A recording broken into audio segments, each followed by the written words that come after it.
Yay, peeps, how you all doing out there on the worldwide wobbly wonderful? Lyric Elle here with you, or sometimes known as the academic gem, for the full moon in Taurus reading. Hooray! So yes, we have the sun and moon in opposition of each other. So we have a Scorpio sun. Happy birthday, all you Scorpions, sun, moon and risings. Hope you have a fantastic time. For those who've had their birthdays already and those yet to come. So the sun in Scorpio brings a light and a shine and looking into our deepest fears and bringing them to the surface so we can transform them. This is where we may experience growing pains. That's why it's called growing pains, as we stretch and as we merge into whatever we are aiming to be. So we have to grow into that procedure. And this is what Scorpio represents. It's a good sign to help us to transform and manifest a new idea or a new anything that's hidden within us and we want to bring it out. It's a good time for any deep dark therapy to be taking place at this time. Scorpios are great for doing that or aiding us with that. So we're here at the Scorpio time.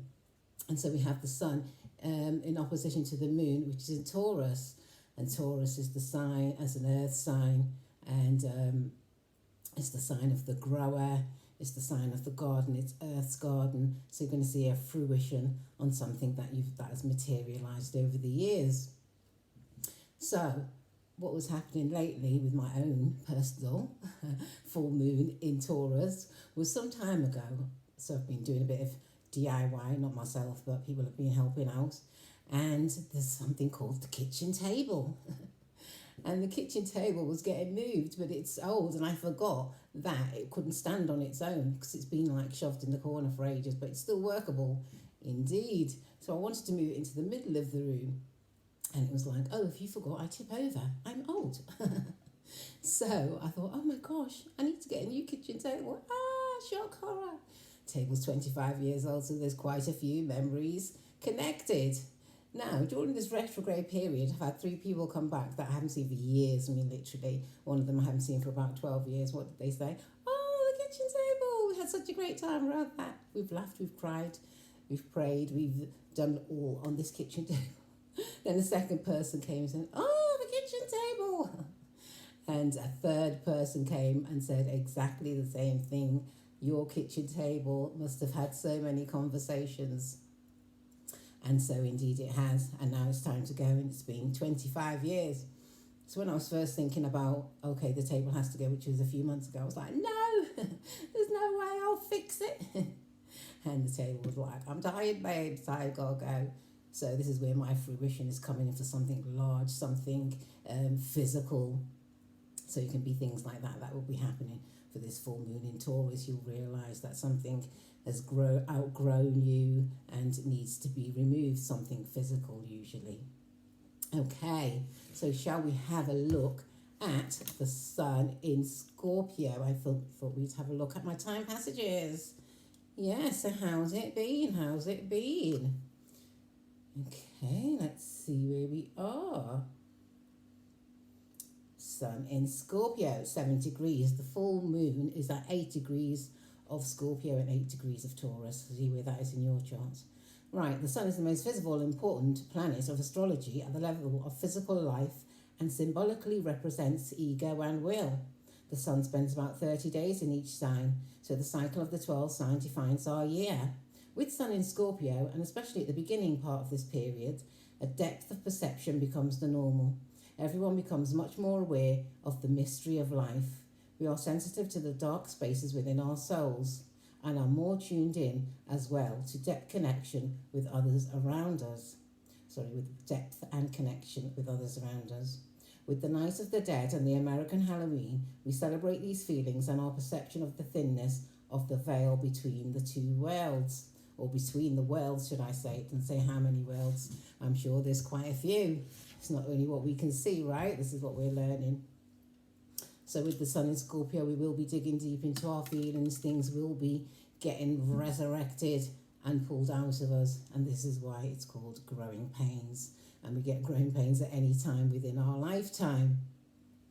Okay, let's see. And I also wanted to read. So it's at 8 degrees, the sun in Scorpio when we have this full moon. And also what will be at 8 degrees is Uranus. Da, da, da. So I have several planets in Taurus, and so I've been getting shaken by my ankles for quite a while. So we have Uranus in Taurus, 8 degrees. Uranus is the planet of revolution, sudden change and visionary progress. It spends about 7 years in each sign. With Uranus in Taurus, there will be innovative energy to be put into practical application. There can be sudden changes in finances and values for the society as a whole. And once made, they will be long-lasting. Great progress can be achieved as revolutionary approaches to saving the planet are considered and made manifest. This is a natural fit with the growing movement for conserving the Earth's resources. Indeed it is. We are now looking at different ways in how we respect the Earth and how the Earth has been treating us in certain, we've seen like different weather patterns and changes and floods and fires, and they seem to be appearing more to get us to be awake to see why these things are actually happening to us and affecting us with our day-to-day lives.